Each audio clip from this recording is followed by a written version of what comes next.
15 வருஷத்துக்கு முன்னாடி 2 பேர் வந்துட்டு லிவ் இன் டுகெதர்ல இருக்கிறாங்க. அவங்களுக்கு இது இனிமே செட் ஆகாதுன்னு சொல்லி பிரிஞ்சிடறாங்க. பிரிஞ்ச பிறகு அது அன்னைக்கே அவங்க வழக்கு தொடுத்திருந்தாங்கன்னு வச்சுக்கோங்க. இப்ப இது அப்படியே திருப்பி பாருங்க. இந்த நபர் பெண்ணாக இருந்து ஒரு பெண்ணுக்கு திருமணமான பிறகு ஒரு ஆண் இது போல வந்துட்டு தொடர்ந்து அவர் மீது வந்துட்டு குற்றச்சாட்டை வச்சுக்கிட்டு இதே போல பேசி கொண்டு இருந்திருந்தா இந்த சமூகம் என்ன சொல்லும்? அப்ப ஆணுக்கு ஒரு நியாயம், பெண்ணுக்கு ஒரு நியாயமா? அந்த சம்பந்தப்பட்ட அந்த நடிகையை ஒரு ஒரு தொழிலாளி அப்படின்லாம் குறிப்பிட்டு அப்படி பேச வேண்டிய அந்த அப்படி ஒரு கொச்சையாக பேச வேண்டிய அப்படியான தேவை இல்லைன்னு தான் நான் பாக்குறேன். அப்படியாக பேச வேண்டிய தேவை சீமான் அவர்கள் அப்படி பேசியிருக்க கூடாது. நோக்கம் என்ன அப்படிங்கிறது தான் கேள்வி. நீங்க இங்க வந்துட்டு சீமானுக்கு எதிராக பேசிவிட்டு திமுக இருந்து காசு வாங்குறது, இந்த வழக்கை ஸ்குவாஷ் பண்ணணுங்கிறது தான் வந்துட்டு எங்களுடைய எதிர்பார்ப்பா இருக்குது. காரணம் என்னன்னா, இதை வைத்துக்கொண்டு திரும்ப திரும்ப வந்துட்டு குற்றவாளின்னு சொல்லிக்கொண்டே இருக்கிறாங்க இல்லையா? அப்படி இல்லைங்கிறத நிரூபிச்சுட்டு வெளில வர்றது விசாரணைன்னு தெரியுது இல்ல. நீ எப்படி முடிவு பண்ண குற்றவாளி? உன்னை யார் அப்படி பேசுறது? நீங்க வச்சு வாதாடின அட்வொகேட் அப்படின்றவர் பாஜக நிர்வாகிகளுக்கு ஆதரவாக நிறைய வழக்குகள்ல வாதாடியவர் அப்படின்ற போதெல்லாம் எல்லா இடத்துலயும் பிஜேபி உடனான ஒரு தொடர்பு அப்படின்றது வருது இல்லையா? நாம் தமிழர் கட்சி ஈவேராவை எதிர்த்த பிறகு இன்னும் ஆக்ரோஷமாக, இன்னும் வீரியமாக செயல்பட்டு நீங்க ஒரு கட்டமைப்பு ஊடகங்கள் மூலமாக கொண்டு வந்து ஒரு கட்டமைப்பு உருவாக்க விரும்புறீங்க. நாம் தமிழர் கட்சி சிதறி போச்சு, நாம் தமிழர் கட்சி ஒண்ணு இல்லாம போச்சு அப்படின்னு இந்த ஈவேராவை பேசிய பிறகுதான் நாம் தமிழர் கட்சி ஈரோட்டுல தேர்தல்ல 15% 16% தொட்டு வாக்கெடுத்து தன்னிச்சையாக நாம் தமிழர் எந்த விஷயத்தை வென்று கொடுத்துட்டீங்க தமிழ்நாட்டுக்கு அப்படின்னு.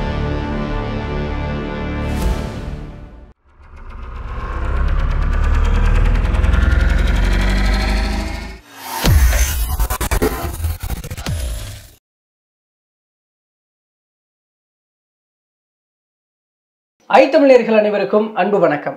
இன்றைய சிறப்பு நேர்காணலில் நம்மோடு இணைந்திருக்கிறார் நாம் தமிழர் கட்சியைச் சேர்ந்த மருத்துவர் திரு கார்த்திகேயன் அவர்கள். அவரிடம் நாம் தமிழர் குறித்த பல்வேறு விவகாரங்கள் பற்றி பேசலாம்.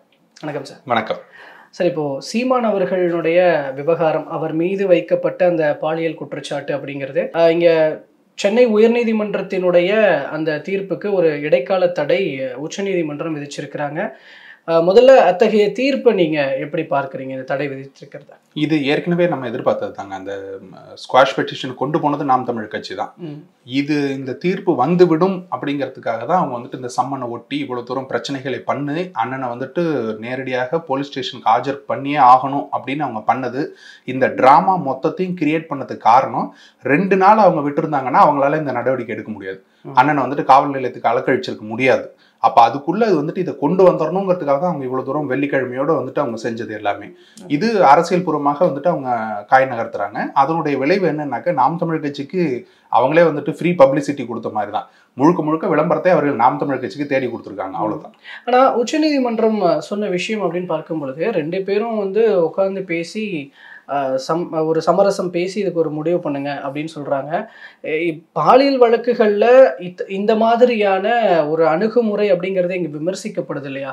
இந்த இடத்துல ஏன் கோர்ட் இப்படி சொன்னாங்க, எல்லா ஒரு சாமானிய மனிதனுக்கு கூட இப்படி சொல்லிடுமா கோர்ட் அப்படிங்கிற சமரசம் இது இப்போ உட்காந்து பேசுறது அதெல்லாம் இல்லைங்க. இது பெட்டிஷன் ஸ்குவாஷ் பண்ணணும், அவ்வளவுதான். இது காரணம் என்னன்னாக்கா, எல்லாருக்கும் இது தெரியும் எப்படிப்பட்ட ஒரு வழக்கு இது. இதை வந்துட்டு திமுக எப்படியான ஆயுதமாக இதை பயன்படுத்துதுன்னு சொல்லிட்டு இந்த வழக்கை ஸ்குவாஷ் பண்ணணுங்கிறது தான் வந்துட்டு எங்களுடைய எதிர்பார்ப்பா இருக்குது. காரணம் என்னன்னா, இதை வைத்துக்கொண்டு இவர்கள் மீண்டும் மீண்டும் திரும்ப திரும்ப வந்துட்டு குற்றவாளின்னு சொல்லிக்கொண்டே இருக்கிறாங்க இல்லையா? அப்படி இல்லைங்கிறத நிரூபிச்சுட்டு வெளில வர்றது. அதுக்காக தான் நாங்க பார்த்துட்டு இருக்கோம்.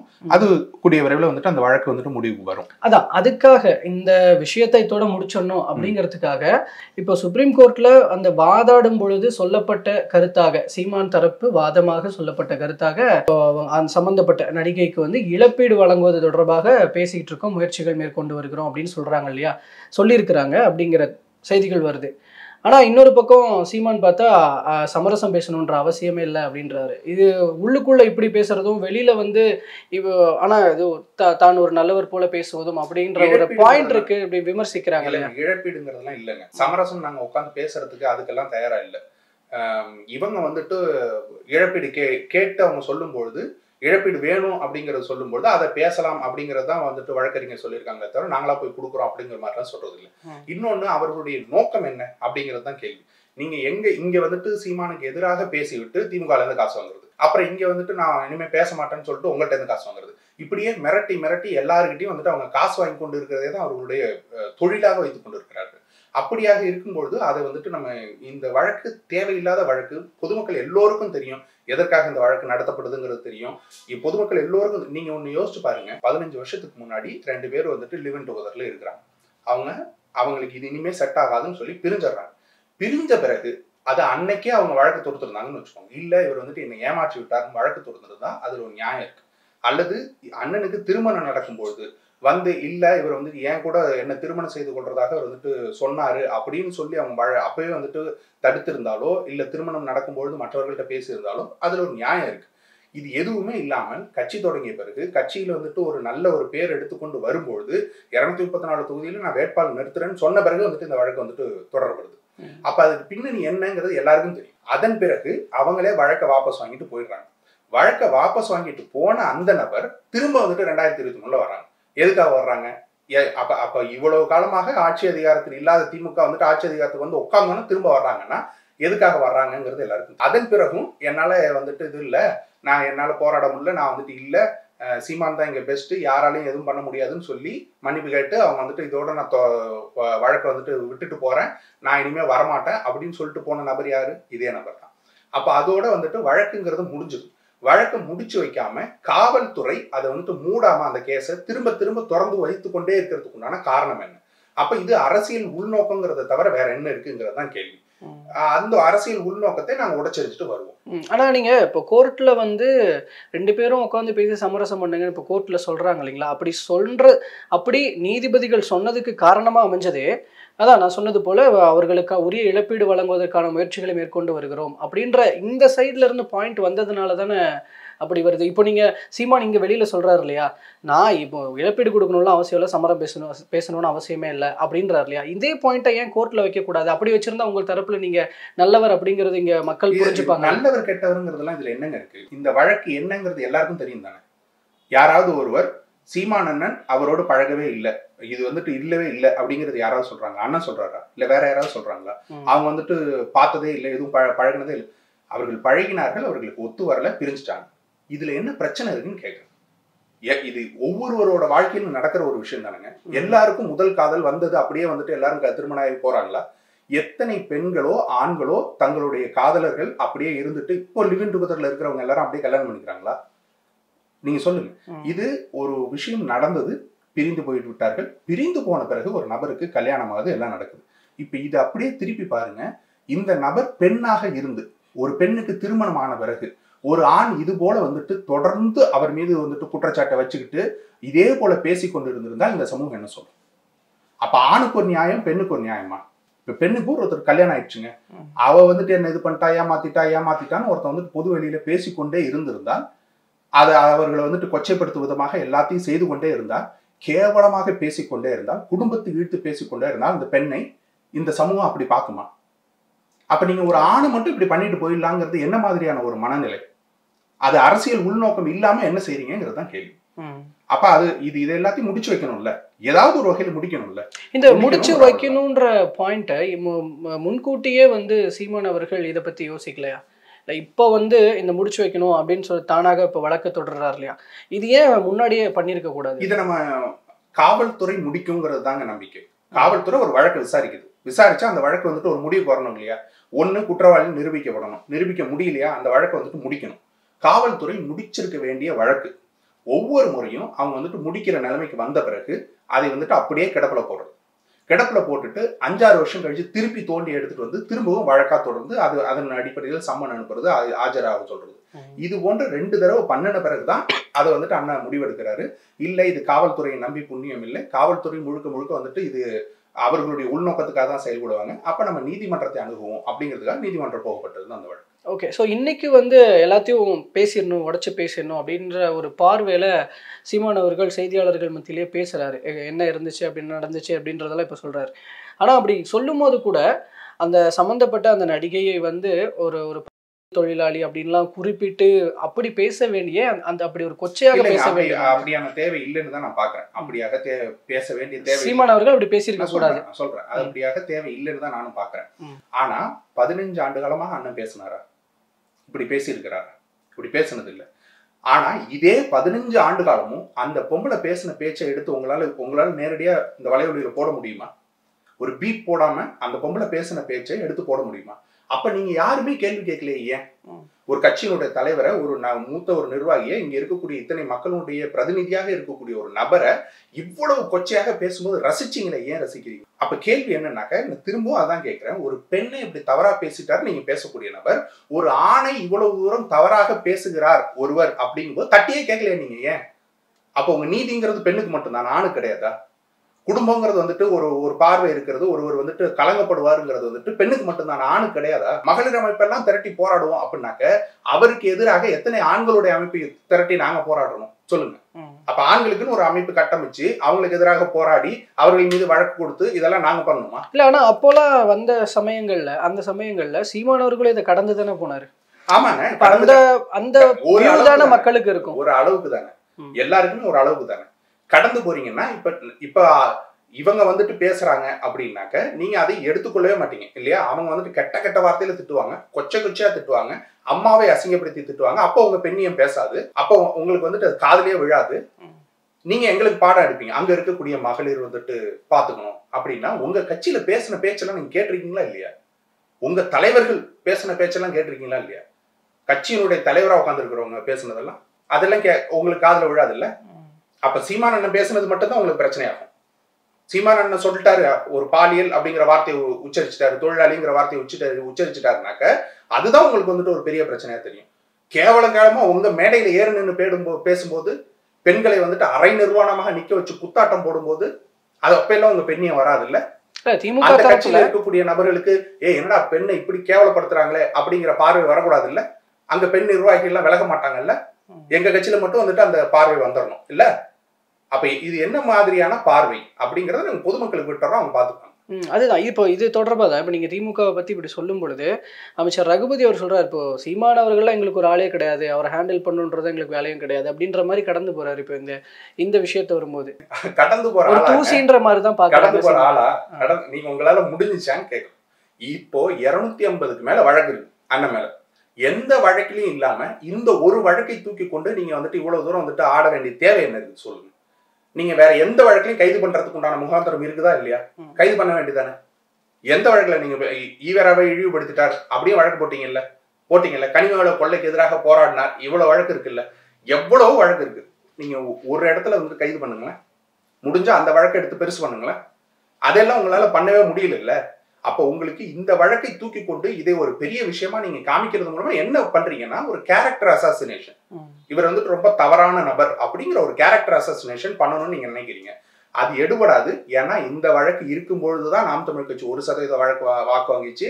இந்த வழக்கு இருக்கும்போதுதான் 3.4% வாக்கு வாங்கிச்சு. அது 8% இப்ப உயர்ந்து நிக்கிறதும் இதே வழக்கு, இதே பேச்சுக்கள், இதே ஏச்சுக்கள் இருந்த போதுதான். அது இனிமேலும் உடச்சி எறியப்படும். நாம் தமிழ் கட்சி அடுத்த பாய்ச்சலை பாய்ச்சும், உங்களால எதுவுமே பண்ண முடியாது. ஓகே, இந்த விஷயத்துல இப்போ ஹச்ராஜா சொல்றாரு சீமானை ஏன் கொச்சப்படுத்துறீங்க அப்படின்னு கேட்கிறாரு. இதுக்கு முன்னாடி பெரியார் பத்தி பேசும்போது கூட உங்களுக்கு ஆதரவா நான் இருக்கேன்னு அண்ணாமலை பேசுறாரு. இப்போ இந்த கேஸ்ல பார்க்கும்பொழுது உச்சநீதிமன்றம் இப்படியாப்பட்ட ஒரு அணுகுமுறையை கையாண்டு இருக்கிறது அப்படின்ற போது ஒரு சந்தேகம் பாஜகவினுடைய அழுத்தமா அப்படின்னு சொல்லி, இன்னொரு பக்கம் அங்க நீங்க வச்சு வாதாடின அட்வொகேட் அப்படின்றவர் பாஜக நிர்வாகிகளுக்கு ஆதரவாக நிறைய வழக்குகள்ல வாதாடியவர் அப்படின்ற போதெல்லாம் எல்லா இடத்துலயும் பிஜேபி கூட உடனான ஒரு தொடர்பு அப்படின்றது வருது இல்லையா? நீங்க மீண்டும் மீண்டும் என்ன சொல்ல விரும்புறீங்கன்னா பிஜேபி கூட வந்துட்டு நாம் தமிழர் ஒத்து போகிறது, பிஜேபி வந்துட்டு இது பண்ணு. நாம் தமிழ் கட்சி இவர்கள்ட்ட போய் கேட்டுச்சா எங்களுக்கு உதவி பண்ணுங்கன்னு கேட்டுச்சா? நாம் தமிழ் கட்சியில கொள்கை ரீதியாக இப்ப வரைக்கும் மும்மொழி கொள்கை வந்துட்டு நாம் தமிழ் கட்சி ஆதரிச்சிருச்சா? நீங்க கொண்டு வர்றத நீங்க இங்க வந்துட்டு சிக்கிந்தர் மலைன்னு தூக்கிட்டு கொண்டு வந்து இங்க வச்ச போது அதை எதிர்த்து சங்கிலே மிதிச்சது நாம் தமிழ் கட்சி. இது தமிழர் மலை, நாங்க எல்லாரும் ஒன்னா இருப்போம், கறி வெட்டுவோம், ஆடு திப்போம் நாங்க சொன்னது நாம் தமிழ் கட்சி. பாஜகவுக்கு எதிரான நிலைப்பாடுகளை எல்லா இடங்களையும் எடுத்துட்டு இருக்கு. திமுக சொல்லுங்க, பரந்தூர் விமான நிலையம் பாஜக கொண்டு வர்ற திட்டம், நிலம் புடிங்கி கொடுத்தது யாரு? அப்ப பாஜகவுக்கு ஆதரவா செயல்படுறது யாரு? 8 வழிச்சாலை நாங்க போட்டே தீர்வோம்னு சொல்றது யாரு? நீங்க மும்மொழி கொள்கையை எதிர்க்கணும்னு சொல்றீங்க, ஆனா புதிய கல்விக் கொள்கையை எதிர்க்கணும்னு சொல்றீங்களா? புதிய கல்விக் கொள்கையில இருக்கக்கூடிய நல்ல அம்சங்களை நாங்க செயல்படுத்துவோங்கிறீங்க. அது என்ன நல்ல அம்சம் சொல்லுங்க, கேட்கறோம்ல. அப்போ நீங்க நல்ல அம்சங்களை செயல்படுத்துவோம்னு சொல்லும் பொழுதே அது வந்துட்டு அடிபட்டு போயிது. நீங்க புதிய கல்விக் கொள்கையை ஏற்றுக்கொள்கிறீங்க. இல்லந்தோடு கல்வியை நீங்க கொண்டு போய் சேர்த்தீங்களா இல்லையா? அது புதிய கல்விக் கொள்கை தானே, அது கொண்டு போனீங்களா இல்லையா? அப்போ இதாக பாஜக கொண்டு வரக்கூடிய அத்தனை திட்டங்களையும் அப்படியே சலாம் போட்டு ஏத்துக்கிட்டு நீங்க வெளிப்படையா வந்துட்டு நாங்க எதிர்க்கிறோம் நாடகம் மட்டும் போடுவீங்க. நாங்கள் ஒவ்வொன்றையும் கொள்கை ரீதியாக திட்டம் ரீதியாக எல்லாத்துலயும் எதிர்த்து கொண்டு இப்ப நாங்க ஈவேராவை எதிர்க்கிறதுங்கிறது பாஜக வந்துட்டு ஈவேராவை என்னவா பாக்குதுன்னாக்கா அவர் வந்துட்டு சனாதனத்தை எதிர்த்தாரு, சாதியத்தை எதிர்த்தாரு, பார்ப்பனத்தை எதிர்த்தாரு, அதனால நாங்க எதிர்க்கிறோம். நாங்க என்ன சொல்றோம், இதெல்லாம் இருந்தாலும் எதிர்க்கவே இல்லையா, இதை விட சிறப்பாக எதிர்த்த பல பேர் இருக்கிறாங்க, சமத்துவத்தை பேசிய பல பேர் இருக்கிறாங்க, இவர் வெறும் சந்தர்ப்பவாதியாக இருந்தார், எதிர்த்து இருந்தா உண்மையான அதை காட்டுங்க, நாங்க போராடுறோம். இப்ப பாஜகவுக்கு இது நேர் எதிரான நிலைப்பாடு. ஆனா பாஜக என்ன நினைக்குது, நம்மளால அடிக்க முடியாத ஆள ஒரு ஆள் அடிக்கிறாயா, அவன் நிழல போய் ஒளிஞ்சுக்கும், நம்ம பின்னாடி வந்து ஒளியுது, அவ்வளவுதானே தவிர நாங்கள் அவர்களுக்கு அடைக்கலம் கொடுக்கவோ அவர்கள்ட்ட இருந்து வந்துட்டு நாங்க போயிட்டு கெஞ்சவோ கதறவோ எதுவும் இல்லை. இல்ல அதான் அது அந்த இடத்துல ஒரு ஓப்பன் ஸ்டேட்மெண்ட் விட்டுருக்கலாம், பாஜகவோட உதவி, அண்ணாமலை உங்களுடைய உதவி எனக்கு வேண்டாம், எங்களுக்கு தேவையில்லை அப்படின்னு சொல்லியிருக்கலாம் இல்லையா. அந்த இடத்துல நாங்கள் வேறு வேறுதான் அப்படிங்கிறத நாம் தமிழர் கட்சி பேச மறுக்கிறீங்க. ஒரு விஷயத்த பாருங்க, அண்ணாமலை அவர்களுக்கு ஒரு பிரச்சனை அப்படின்னாக்க நாம் தமிழர் கட்சி குரல் கொடுக்குமா? ஆம், குரல் கொடுக்கும். ஸ்டாலின் அவர்களுக்கு ஒரு தனிப்பட்ட பிரச்சனை அப்படின்னா நாம் தமிழர் கட்சி குரல் கொடுக்குமானா? ஆம், குரல் கொடுக்கும். தனிப்பட்ட நபர்களுக்கு வரக்கூடிய பிரச்சனைகள் இல்லை, யார் வேணா என்ன நிலைப்பாடு வேணா எடுக்கலாம். தனிநபர்கள் சார்ந்த பிரச்சனை இது. கொள்கை ரீதியாக நாம் தமிழர் கொடுக்குற இந்த இதுல மும்மொழி கொள்கையை நாங்க வந்துட்டு எதிர்க்கிறோம்னு சொன்னோம். அண்ணாமலை என்ன சொன்ன வந்தது, எங்களுடைய ஆட்சி வரை வச்சுக்கிட்டு வந்து பாருங்க அவங்களும் அதே மாதிரி போட்டிருக்காங்கன்னு. அப்ப நாங்க அதை எதிர்த்தோமா இல்லையா? இல்லை, நாங்கள் சொன்னது வந்துட்டு மூன்றாவது மொழிங்கிறது விருப்ப மொழி, அது வந்துட்டு எல்லாருக்கும் கட்டாயப்படுத்தப்படாது, மூன்றாவது மொழியை எல்லாரும் பாடமாக கூட படிக்க தேவையில்லைன்னு நாங்க சொன்னோம். அதுக்கு உண்டான வித்தியாசத்தை நாங்க சொன்னோமா இல்லையா? மூன்றாவது மொழி படிப்பதற்கு உண்டான ஒரு வாய்ப்பை ஏற்படுத்தி கொடுப்போம், எப்பன்னா யாருக்கெல்லாம் தேவை இருக்குதோ அவர்களுக்கு ஏற்படுத்தி கொடுப்போம்னு சொல்லணும். இதுதான் நாம் தமிழர் கட்சியோட கொள்கை வரைக்கும் அவங்க கொண்டு வர்றதுக்கும் வித்தியாசம். அப்ப அவங்க சொல்லும் போது அதுக்கு நேர் எதிராக நாங்க சொல்றோம். எங்க கொள்கை ரீதியாக வரும்போது தனிப்பட்ட நபர் மீது எந்த ஒரு தாக்குதல் நடத்தப்பட்டாலும், கருத்துரிமை மீறப்பட்டாலும், ஒரு நபர் வந்துட்டு அவரை ஒரு அரசியல் ரீதியாக நீங்க ஒடுக்குறீங்க அப்படின்னாக்க யாரா இருந்தாலும் அண்ணன் குரல் கொடுப்பார். அதே போல யார் குரல் கொடுத்தாலும் அது வந்துட்டு மதிக்கத்தக்கது தான். ஓகே, இப்போ ஆனால் நீங்கள் சொல்கிறீங்க இத்தனை விஷயங்களில் நாங்கள் பாஜகவினுடைய நிலைப்பாடுகளுக்கு எதிராக இருந்திருக்கோம் அப்படின்னு. ஆனால் இப்போது ஒரு பெரிய ஒரு பிரச்சனை ஒன்று இருக்குது, தலைக்கு மேலே கத்தி தொங்கிட்டு இருக்கு அப்படின்னு முதல்வர் குறிப்பிடுற ஒரு விஷயமாக இந்த தொகுதி மறுவரையீடு அப்படின்ற ஒரு விஷயம் இப்போ பூதாகரமாயிட்டு இருக்கு. அது தொடர்பான அனைத்து கட்சி கூட்டத்தை நாம் தமிழர் புறக்கணிக்க வேண்டிய அவசியம் என்ன? இன்னொரு பக்கம் பார்த்தா பாஜக புறக்கணிச்சிருக்கு. 2 பேர் தான் இப்போ வரைக்கும் புறக்கணிச்சிருக்கீங்க. நான் சொல்றது என்னன்னா, 2023 நீங்க எல்லாம் இதை பத்தி பேச ஆரம்பிக்கிறது, இதை எடுத்து ஒரு பிரச்சனையாக்கி இதை வந்துட்டு ஊடகங்கள் கொண்டு போய் சேர்த்து மக்களுக்கு இந்த ஒரு பிரச்சனை ஒண்ணு வருங்கிறதே தெரியாத போது அதை அடையாளப்படுத்தி கொண்டு போய் மக்கள்கிட்ட சேர்த்தது அண்ணன் தான். 2023 இருந்து இந்த பிரச்சனை பேசிட்டு இருக்காரு. நீங்க இப்பதான் ஆரம்பிக்கிறீங்க. நாங்க 23 இருந்து இந்த 2.5 வருஷமா பேசிட்டு இருக்கோம். அதை அப்படியாக பேசி கொண்டு இருக்கக்கூடிய நபர்கள் இதுல சமரசம் செய்யணுங்கிற அவசியம் இல்லை. நாங்க வந்துட்டு நீங்க போலியாக நடித்து கொண்டிருப்பீர்கள் அப்படிங்கிறதுக்காக தான் போறதில்லை. இன்னொன்னு, இந்த அனைத்து கட்சி கூட்டங்கிறது இப்பதான் முதல் முறை போடப்படுதா? இதுதான் முதல் பிரச்சனையா? இதுக்கு முன்னாடி நடந்த பிரச்சனை எல்லாம் நீங்க அனைத்து கட்சி கூட்டத்துல நாம் தமிழுக்கு அழைப்பு கொடுத்தீங்களா? நாடாளுமன்ற தேர்தலுக்கு முன்பு வரைக்கும் 7.5% வாக்கு வச்சிருந்த எங்களை நீங்க மதிக்கவே இல்லை. என்ன சொன்னீங்க? அங்கீகரிக்கப்பட்ட கட்சிகள் மட்டும் தான் அனைத்து கட்சி கூட்டத்துக்கு அழைப்பு கொடுப்போம். நீங்க இப்ப நாடாளுமன்றத்துல நாங்க ஒரு அங்கீகரிக்கப்பட்ட கட்சியாக மாறிட்டோம். அப்புறம் போட்டு அனைத்து கட்சி கூட்டத்துல என்ன சொன்னீங்க? அனைத்து எம்எல்ஏக்கள் கொண்ட கட்சி அப்படின்னீங்க. அது என்ன ஒரு நிலைப்பாடு அது? அதற்கு பிறகு வந்து அனைத்து கட்சி கூட்டத்துல எங்களை அவமானப்படுத்தணுங்கிற ஒரே நோக்கத்துக்காக நீங்க போடுறீங்க. அதுல வந்துட்டு அனைத்து எம்எல்ஏக்கள் கொண்ட கட்சி அப்படின்னு பாஜக உள்ள போகும். பாஜக போச்சு. பாஜக உள்ள கூப்பிட்டு உட்கார வச்சு பேச உங்களுக்கு தெரிஞ்சவங்களுக்கு நாம் தமிழரை மட்டும் நீங்க அவாய்ட் பண்ணணும்னு நீங்க போடும்பொழுது, நீங்கள் எங்களை மதியாமல் செயல்படும் போது மதியாதார் தலைவாசல் மிதியாதே நாங்க அந்த பக்கம் போறது. ஓகே, இல்ல இது வந்து ஒரு திமுக அப்படின்னு பார்க்கும் பொழுது நீங்க இத்தகைய முடிவுகள் எடுக்கிறது சரிதான். ஆனா இங்க மாநிலத்துக்கு பிரச்சனை, மாநில உரிமைகளுக்கு பிரச்சனை அப்படின்ற போது இங்க அனைத்து கட்சி கூட்டம் அப்படிங்கறதே இப்ப திமுகவுக்கு அகைன்ஸ்டா அதிமுக இல்லையா? எல்லாரும் எதிரி கட்சிகளாக இருந்தாலும் இந்த இடத்துல ஒன்றுபட்டு நிக்கணும் மாநிலத்துக்கு போது இந்த இடத்துல நீங்க அந்த அனைத்து கட்சி கூட்டத்தின் மூலமா என்ன சாதிச்சிருக்கீங்க சொல்லுங்க? தடுத்து நிறுத்துவீங்களா?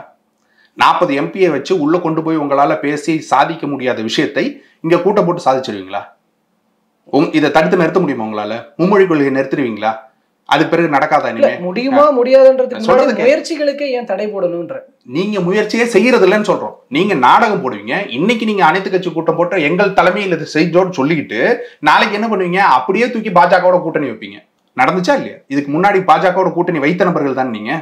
RSS போல ஒரு இயக்கம் தான், RSSம் வந்துட்டு தீகா போல ஒரு இயக்கம் தான் சொன்னவர் தான் நீங்க. அப்போ உங்களுக்கு தெரியல பாஜக எல்லாம் அப்ப உங்களுக்கு மதவாதம் எல்லாம் தெரியல இல்ல? ஹெச் ராஜாவை இங்க வந்துட்டு எம்எல்ஏ ஆக்குனது யாரு? இவர்கள் தானே. நாளைக்கு இதே திமுக நாளைக்கு வந்துட்டு இங்க கூட்டணிக்கு ஆள் இல்லைன்னு வச்சுக்கோங்க. இப்ப வந்துட்டு அண்ணன் திருமாவளவன் கூட்டணியில இருந்து விலகிட்டாரு, நமக்கு ஆட்சி இழக்க நேரிடுன்னு வந்தா முதல் ஆளா பாஜக கூட்டணி வைக்கும். இல்லைன்னு சொல்லுங்க. அப்படியாக கூட்டணி வைக்கக்கூடிய நபர்களோடு சேர்ந்து எங்களுடைய போராட்டத்தை நீர்த்து போக வைக்க நாங்க விரும்பல. நாங்கள் எப்பொழுதும் இதுவரை நடந்த அத்தனை போராட்டங்களையும் தனிச்சுதான் நின்று இருக்கோம். 8 வழிச்சாலையில நாங்க தனிச்சுதான் போராடணும். கல்லெல்லாம் புடுங்கி வீசல. நீங்க நட்ட கல்ல புடுங்கி வீசினது அண்ணன் சீமான் வழக்கு தொடுத்து அதை வந்துட்டு தடுத்து நிறுத்தினார். தன்னிச்சையாக நாம் தமிழர் எந்த விஷயத்தை வென்று கொடுத்துட்டீங்க தமிழ்நாட்டுக்கு அப்படின்ற ஒரு விஷயம். நான் இப்ப சொன்னேன்ல, 8 வழிச்சாலை நீங்க போட்டே தீர்வோன்னு சொன்னப்போ அதை வழக்கு தொடுத்து இதை போட முடியாதுன்னு சட்டப்பூர்வமாக நிரூபிச்சு நீங்க வயலுக்குள்ள நட்டு இருந்த கல்ல புடுங்கி வெளில வீசினார். இங்க சன்ஃபார்மா வந்துட்டு நாங்க ஆக்கிரமிச்சு கொண்டு வருவோம்னு போனப்ப வேடந்தாங்களுக்குள்ள இருந்த விஷயத்தை வழக்கு தொடுத்து அதை வந்துட்டு நிரூபிச்சு நாங்க வந்துட்டு அது மீண்டும் பெற்று நிலத்தை வந்துட்டு ஆக்கிரமிக்க கூடாதுன்னு நிரூபிச்சிருக்கிறோம். மலைகள் இங்க கொள்ளை கொண்டு போறத நாம் தமிழ் கட்சி மட்டும் இல்லைன்னா இந்நேரம் கன்னியாகுமரியில ஒரு மலை இருக்கு, அத்தனையும் தடுத்து நிறுத்தி கொண்டு போய் நிறுத்தி இருக்கிறது நாம் தமிழ் கட்சி. இங்க கனிம வள கொள்ளைங்கிறது நாம் தமிழ் கட்சி இல்லைன்னா வேற எந்த கட்சி இருக்கு சொல்லுங்க பேசுறதுக்கு? ஒரு கட்சி சொல்லுங்க. கம்யூனிஸ்ட் கட்சி பேசுதா? ஒவ்வொரு விஷயங்களுக்கும் மக்களுக்காக நாங்கள் போராடுறோம்னு சொல்லக்கூடிய கம்யூனிஸ்ட் கட்சி, 40 கோடியை வாங்கிட்டு இருக்கிற கம்யூனிஸ்ட் கட்சி போராட்டத்துக்கு வந்து நிக்குதா? ஏதாவது ஒரு இடத்துல கனிம வள கொள்ளைக்கு எதிராக, மணல் கொள்ளைக்கு எதிராக டாஸ்மார்க் இவ்வளவு தூரம் திறந்து விடப்படுது. இன்னைக்கு தேதியில டாஸ்மார்க்கை வந்துட்டு மூட சொல்லி நாம் தமிழ் கட்சி வந்துட்டு போராட்டம் நடத்தி கொண்டிருக்கிறது கன்னியாகுமரி மாவட்டத்துல. அப்போ இப்படியாக தனிச்சு நின்றாலும் தனித்துவமாக ஒவ்வொன்றையும் சமரசம் செய்யாமல் போராடுறதுக்குன்னு ஒரு கட்சி தேவைப்படுது. நீர்த்து போகாத கட்சி தேவைப்படுது. அப்போ உங்களோட வந்து சேர்ந்து டைல்யூட் ஆகாம நாங்கள் தனித்துவமாக காட்டமாக நின்று நாங்கள் போராடி கொள்றோம்னு சொல்றோம். ஓகே, நிறைவா ஒரே ஒரு கேள்வி. இப்படி ஒரு தன்னிச்சையாக ஒரு யாரு கூடயும் நீர்த்து போகாம செயல்பட்டு இருக்கிற நாம் தமிழர் கட்சியில இப்ப சீமான் அவர்களுடைய சமீபத்திய செயல்பாடுகளால பெரியார் குறித்து பேசினதுல இருந்து நிறைய நிர்வாகிகள் இங்க வெளியே போயிட்டே இருக்கிறாங்கல்ல. இப்ப நாம் தமிழருக்கு அதனால ஒரு சரிவு ஏற்பட்டு ஒருபோதும் இப்ப வரைக்கும் ஒருபோதும் இல்லை. நாம் தமிழர் கட்சி ஈவேராவை எதிர்த்த பிறகு இன்னும் ஆக்ரோஷமாக இன்னும் வீரியமாக செயல்பட்டு கொண்டிருக்கு. நீங்க ஒரு கட்டமைப்பு ஊடகங்கள் மூலமாக கொண்டு வந்து ஒரு கட்டமைப்பு உருவாக்க விரும்புறீங்க. நாம் தமிழ் கட்சி சிதறி போச்சு, நாம் தமிழ் கட்சி ஒண்ணும் இல்லாம போச்சு அப்படின்னு. இந்த ஈவேராவை பேசிய பிறகுதான் நாம் தமிழ் கட்சி ஈரோட்டுல தேர்தலில் 15% 16% தொட்டு வாக்கெடுத்து மக்கள் அப்பொழுது புறக்கணிக்கல். மக்கள் அப்பொழுது எங்களை இன்னும் தழுவிதான் கொண்டார்கள். இத்தனை நிர்வாகிகள் விலகி விட்டார்னு சொன்ன பிறகுதான் அந்த ரிசல்ட் வருது, தெரியுதுங்களா? அப்போ அவர்களுக்கு நீங்க சொல்லலாம் மற்ற கட்சியினர் போட்டி போடலன்னு. அப்ப அவர்களுக்கு மற்ற ஆப்ஷன்ஸ் இருந்துச்சு. இவ்வளவு சுயேட்சை வேட்பாளர்கள் இருந்தாங்க, திமுகவை தாண்டி மற்ற நபர்கள் நின்னாங்க, அதை தாண்டி நோட்டா இருந்துச்சு. நீங்க நோட்டாவுக்கு அத்தனை பேர் வந்து நோட்டாவுக்கு போட்டிருக்கலாம். இதை தாண்டி நாம் தமிழ் கட்சியை அவர்கள் தேடி தேர்ந்தெடுத்து கொண்டு வர்றாங்கன்னாக்க அது வளர்ச்சி தான், இல்லைன்னு சொல்லவே முடியாது. அதில் ஒரு சில வாக்குகள் நீங்க சொல்றது போல பிரிஞ்சு போகலாம், அடுத்த தேர்தலும் வரும் பிரிஞ்சு போகலாம். ஆனா அதை தாண்டிய ஒரு கட்டமைப்பை நாங்கள் உருவாக்கிட்டு வர்றோம். இந்த 16% தாண்டி நாம் தமிழ் கட்சி 26 தேர்தலில் வாக்கு சதவீதம் வாங்கும், நீங்க பாப்பீங்க. ஓகே, ஸோ பொறுத்திருந்து பார்ப்போம் சார். நாம் தமிழர் தொடர்பான பல்வேறு பிரச்சனைகள் மற்றும் விவகாரங்கள் பற்றின உங்களோட பார்வைகளையும் கருத்துக்களையும் பகிர்ந்து கொண்டு வைக்கிறேன். நன்றி.